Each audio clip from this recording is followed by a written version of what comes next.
దర్శకుడు రామ్ గోపాల్ వర్మ మాయమైపోయారు. పోలీసు విచారణకు డుమ్మా కొట్టిన వర్మ ఎవరికి అందుబాటులో లేకుండా పోయారు. అరెస్ట్ చేస్తారన్న భయంతో ఉన్న వర్మ ఫోన్ స్విచ్ ఆఫ్ చేసుకుని ఎక్కడికి వెళ్ళిపోయారు. ప్రకాశం జిల్లా మద్దిపాడు నుంచి వచ్చిన ఏపీ పోలీసులు వర్మ ఇంటి ముందు వెయిట్ చేస్తున్నారు.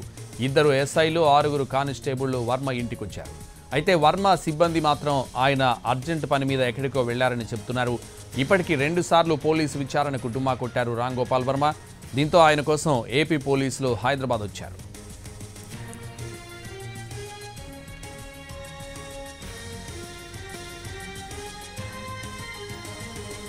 దర్శకుడు రామ్ గోపాల్ వర్మ మాయమైపోయారు. పోలీసు విచారణకు డుమ్మా కొట్టిన వర్మ ఎవరికి అందుబాటులో లేకుండా పోయారు. అరెస్ట్ చేస్తారన్న భయంతో ఉన్న వర్మ ఫోన్ స్విచ్ ఆఫ్ చేసుకుని ఎక్కడికి వెళ్ళిపోయారు.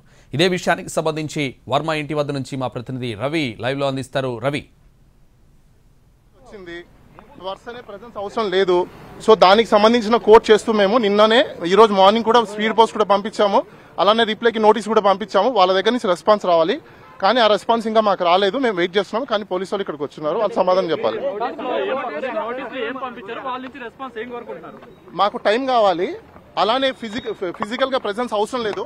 ఇప్పుడు డిజిటల్ ఇండియా వచ్చింది కాబట్టి, డిజిటల్ పోలీసింగ్ కూడా వచ్చింది కాబట్టి ప్రెజెన్స్ అక్కర్లేదు. వర్చువల్ మోడ్ లో మాకు ఇవ్వండి, మేము వర్చువల్ లో మీకు ఇన్వెస్టిగేషన్ కి కోఆపరేట్ చేస్తామని చెప్పాము. తర్వాత మళ్ళీ ఎక్స్టెన్షన్ టైం కూడా అడిగే అవకాశాలు ప్రతి ఒక్కరికి ఉంటాయి కాబట్టి మేము ఎక్స్టెన్షన్ టైం కూడా అడిగాము. ఇది ప్రీ షెడ్యూల్, ఆయనకున్న ప్రాజెక్టుల రీత్యా మేము ఆయన షెడ్యూల్స్ ని చూసుకొని మేము టైమింగ్స్ అడగడం అనేది జరిగింది. నిన్న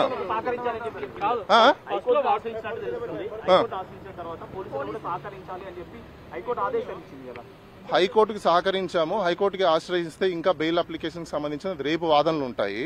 క్వాష్ పిటిషన్ కూడా మేము ఫైల్ చేసాము. అది కూడా హీరింగ్ వస్తుంది.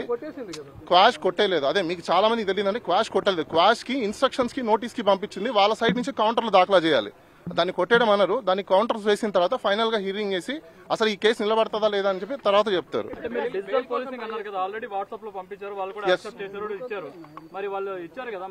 రెస్పాన్స్ ఎందుకు వచ్చారో మాకు తెలియదు, అది మీరే అడగాలి. ఇంకా అది ఫస్ట్ టైం ఇచ్చిన నోటీస్ కి మేము అడిగిన టైం కి తర్వాత సబ్సిక్వెంట్ గా మళ్ళీ నోటీస్ పంపించారు. దానికి కూడా మేము ఆన్సర్ ఇచ్చాము.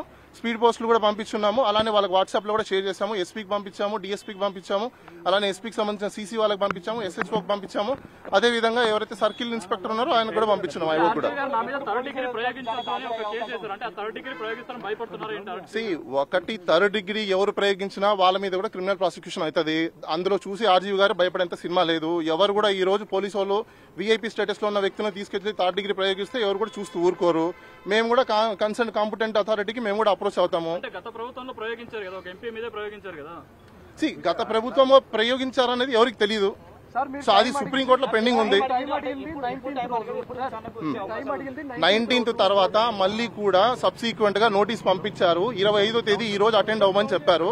దానికి సంబంధించి మేము నిన్న లెటర్ రాసాము. ఈ రోజు మార్నింగ్ వాళ్ళకి వాట్సాప్ లో పంపించాము, పోస్ట్ లో కూడా పంపించాము. వాళ్ళకి డెలివరీ అవ్వడానికి టైం పడుతుంది. అది వాళ్ళు ఇంకా మేము మాట్లాడలేదండి, చూసి మాట్లాడలేదు. కాదండి, ఒకటే కేసులో ఫస్ట్ మేము అడిగిన మేము ఏదైతే టైం అడిగామో టైం అడిగిన తర్వాత మళ్ళీ వాళ్ళు వేరే టైంలో సేమ్ నోటీస్ ఇస్తారు. ఆ అడిగిన తర్వాత మళ్ళీ మేము కూడా రిప్లై ఇచ్చాము. సో దానికి డీటెయిల్ గా రిప్లై ఏమని ఇచ్చామంటే, ఇప్పుడు డిజిటల్ పోలీసింగ్ వచ్చిన తర్వాత ఇండియాలో మొత్తం అంతా డిజిటల్ పోలీసింగ్ వచ్చింది. బిఎన్ఎస్ఎస్ కొత్త చట్టాలు కూడా వచ్చాయి. దాంట్లో కూడా క్లియర్ కట్ రాస్తున్నారు. కాబట్టి ఫిజికల్ ప్రెసెన్స్ అవసరం లేనప్పుడు ఇలాంటి చిన్న కేసులకి మీరు వర్చువల్ మోడ్ లో కూడా హైబ్రిడ్ సిస్టమ్ లో కూడా తీసుకోండి, హైబ్రిడ్ మోడల్ లో కూడా తీసుకోండి అని చెప్పి మీరు రిక్వెస్ట్ చేయడం జరిగింది. అది లేరండి, నేను కూడా ఇప్పుడే వచ్చాను, నాకు కూడా తెలియదు. ఆయన మేబీ బిజీ షెడ్యూల్స్ లో ఉన్నారు లేదు నాకు కూడా తెలియదు. ఐ హావ్ టు గో అని చెప్పండి. ఇంకా తెలియదండి, టైం వేస్ట్. ఇంకా మాకేం ఆన్సర్ రాలేదు.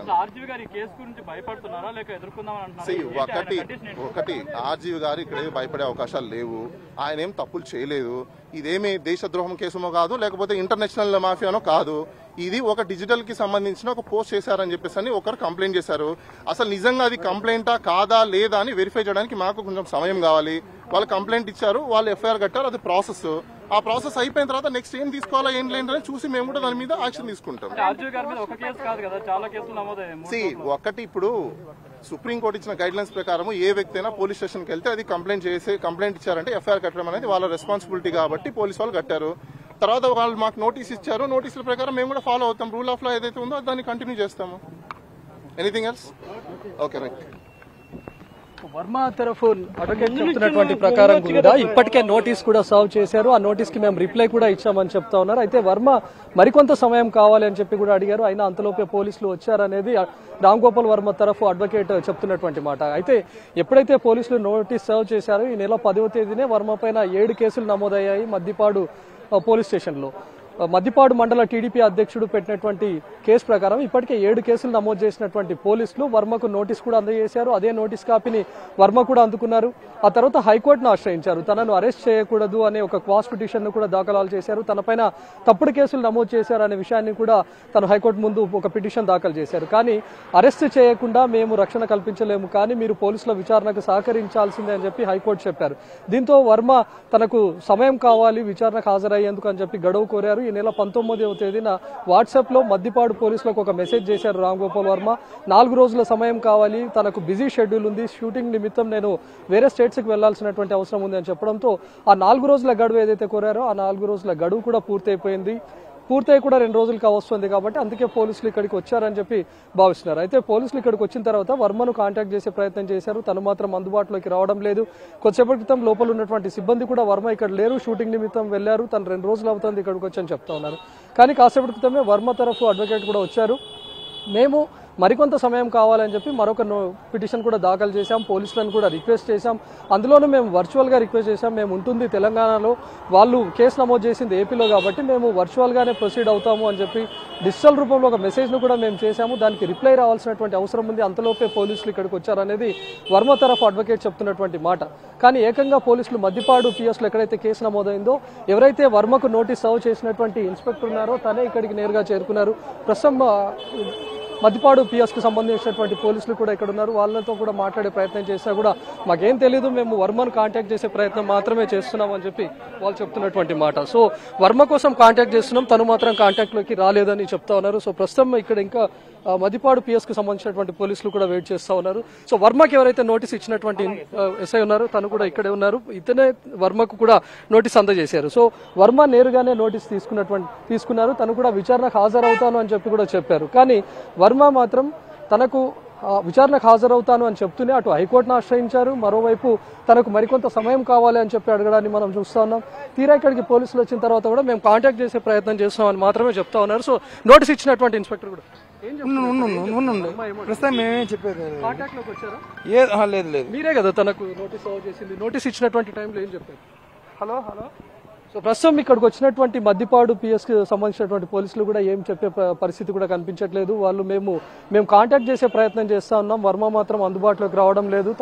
మాకు ఇచ్చినటువంటి 2 నెంబర్స్ కూడా మేము డయల్ చేసి చూస్తున్నాం, ఆ 2 కూడా నాట్ వర్కింగ్ అని చెప్పి వస్తూ ఉన్నాయి. అవుట్ ఆఫ్ కవరేజ్ ఏరియాగా మరొక నెంబర్ చెప్తా ఉంది. కాబట్టి వర్మ మాకు కాంటాక్ట్లోకి వచ్చే వరకు మేము ఇక్కడ ఎదురు చూస్తామని చెప్తా ఉన్నారు.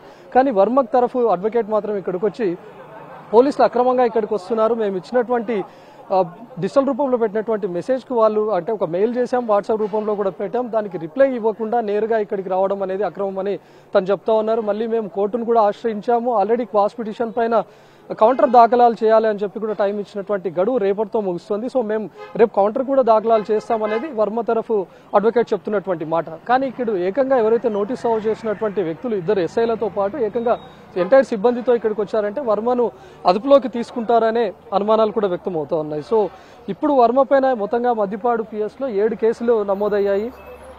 వర్మ తన సోషల్ మీడియా అకౌంట్స్లో అటు సీఎం చంద్రబాబుతో సహా డిప్యూటీ సీఎం పవన్ కళ్యాణ్ అదేవిధంగా మంత్రి లోకేష్ ఈ 3 ఫోటోలను మార్ఫింగ్ చేస్తూ తన సోషల్ మీడియా అకౌంట్లలో పోస్టులు పెట్టారు అనే దానిపైన మద్దిపాడు మండల టీడీపీ అధ్యక్షుడు నమోదు చేసినటువంటి కేసు ప్రకారం మద్దిపాడు పిఎస్లో కేసు కూడా నమోదైంది. దానిపైన పలు సెక్షన్ల కింద మొత్తం 7 సెక్షన్ల పైన వర్మ పైన కేసులు కూడా నమోదు చేశారు. అప్పటికే దానిపైన నోటీసులు కూడా సర్వ్ చేశారు. నోటీసులు కూడా అందుకున్నటువంటి వర్మ ఒకవైపు విచారణకు హాజరవుతాను అని చెప్తూనే మరోవైపు హైకోర్టును ఆశ్రయించడం, తనకు మరికొంత గడువు కావాలనుకోవడం, గడువు ముగిసిన తర్వాత కూడా విచారణకు రాకుండా ఉండడం, విచారణకు రాలేను అని చెప్పి కేవలం అక్కడ ఉన్నటువంటి అడ్వకేట్ ద్వారా చెప్పించే ప్రయత్నం చేయడాన్ని చూస్తుంటే వర్మను పూర్తి అదుపులోకి తీసుకుంటారు, వర్మను ఖచ్చితంగా అరెస్ట్ చేస్తారనే ఊహాగానాలు కూడా వ్యక్తమవుతున్నాయి. సంతోష్.